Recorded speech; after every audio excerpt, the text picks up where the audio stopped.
Good morning class 4। बच्चों आज हम क्लास 4 में आपको लेसन 18 अनुच्छेद लेखन यानी पैराग्राफ राइटिंग पढ़ाएंगे। किस बुक से पढ़ाएंगे? ये वाली बुक से। ये है ना आपकी बुक, देख रहे हैं, इससे पढ़ाएंगे। और ये आपका लेसन दिया है 123 पेज पे। ये देखिए, दिखा आप लोगों को, ये आपका लेसन है पैराग्राफ राइटिंग यानी अनुच्छेद लेखन। चलिए हम पढ़ाते हैं कि अनुच्छेद लेखन होता क्या है, ये कैसे लिखा जाता है। किसी एक भाव या विचार पर लिखा गया लेख अनुच्छेद कहलाता है। यह बच्चे की सृजनात्मक क्षमता को बढ़ाने का बहुत ही अच्छा माध्यम है। अनुच्छेद कैसे लिखें, ये बच्चों हेडिंग है। अब इसमें क्या है, अनुच्छेद लिखने से पहले निम्नलिखित बातों का ध्यान रखना बहुत ही आवश्यक है। पहला, दिए गए विषय पर मन में विचार करना चाहिए। विषय पर एक क्रम में अपने विचार लिखने चाहिए। भाषा सरल, स्पष्ट और शुद्ध होनी चाहिए। दोहराव यानी पुनरावृत्ति से बचना चाहिए। सही शब्दों और सही वाक्यों का प्रयोग करना चाहिए। वाक्य छोटे छोटे और स्पष्ट होने चाहिए। एक ही अनुच्छेद में लिखा जाता है।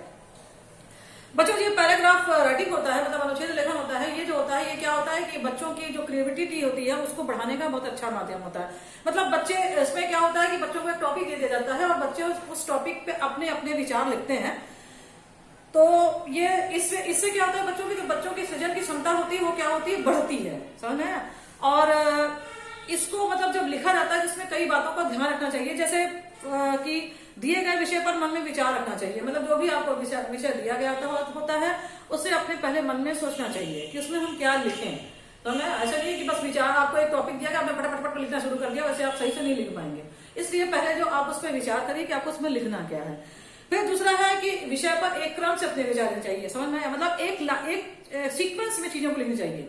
ये नहीं है कि जो चीजें आपको बाद में लिखनी है उसको पहले लिख लीजिए, जो पहले लिखना है उसको बीच में लिख लीजिए। ऐसा करने से आपका जो पैराग्राफ है वो पढ़ने में अच्छा नहीं लगेगा। इसलिए जो भी लिखिए वो एक सीक्वेंस में लिखिए। इसके बाद भाषा उसकी जो होती है, मतलब जो आप लिख रहे होते हैं, जो आपकी लैंग्वेज होनी चाहिए वो बहुत ही क्लियर होनी चाहिए, बहुत ही सिंपल भाषा में उसको होना चाहिए और बहुत मतलब शुद्ध भाषा में उसको लिखना चाहिए।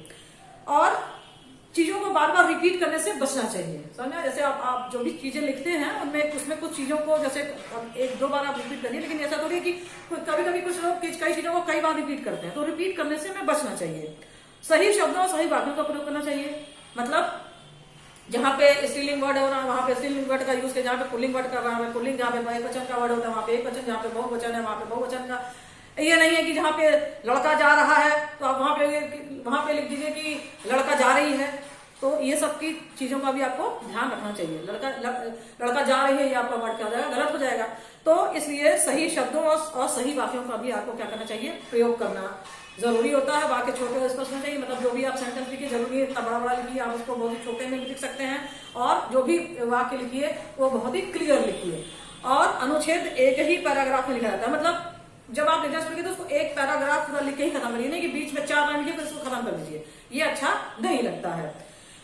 चलिए देखिए, जैसे आपकी बुक में कुछ अनुच्छेद लिखे हुए हैं। जैसे है पहला, बिजली बचाओ उन्नति लाओ। ये आपका एक पैराग्राफ है। इसमें क्या लिखा है, बिजली हमारी आवश्यकताओं में से एक महत्वपूर्ण आवश्यकता है।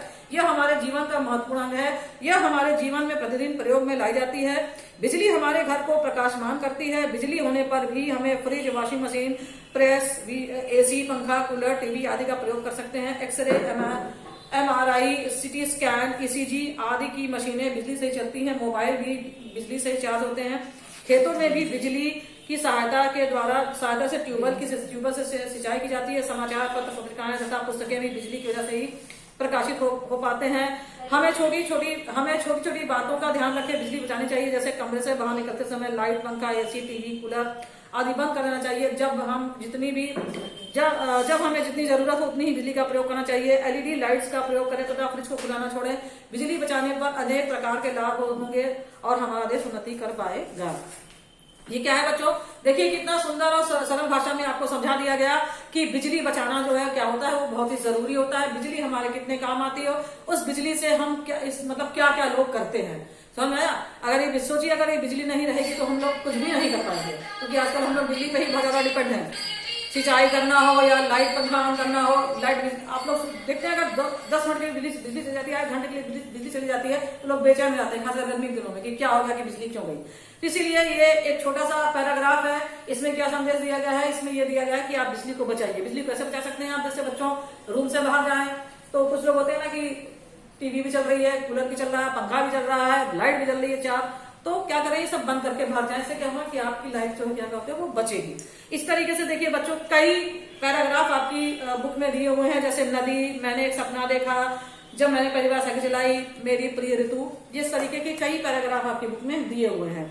इसके बाद बच्चों आप लोग इसको पढ़िए, ये किस तरीके से लिखा हुआ है, आप लोग भी इसको लिखने की कोशिश करिए।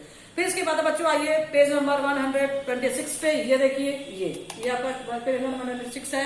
ये देखिए एक्सरसाइज आपकी, आओ करें, आए अब लिखें। इसमें क्या करना है बच्चों, निम्नलिखित विषय पर अनुच्छेद देखिए। इसमें अनुच्छेद बच्चों दिया हुआ है 7 अनुच्छेद दिए हुए हैं। आपको इसमें अनुच्छेद लिखना है, समझ में आया, मतलब पैराग्राफ लिखना है। किस पे लिखना है, जब मुझे पुरस्कार मिला, मेरा प्रिय नेता, मेरी पहली रेल हवाई यात्रा, पक्षियों को पिंजरे में नहीं रखना चाहिए, मेरा घर, वृक्षों से लाभ, विज्ञान का अद्भुत चमत्कार, मोबाइल। समझ आया बच्चों।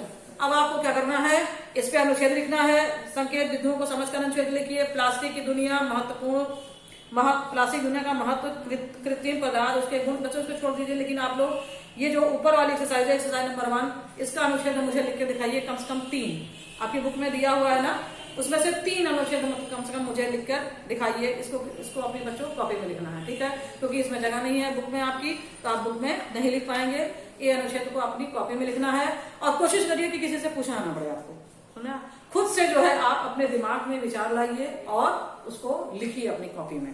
देखते हैं आप लोग कैसे लिखते हैं। इससे आप लोग देखेंगे कि आप लोगों को मजा आएगा।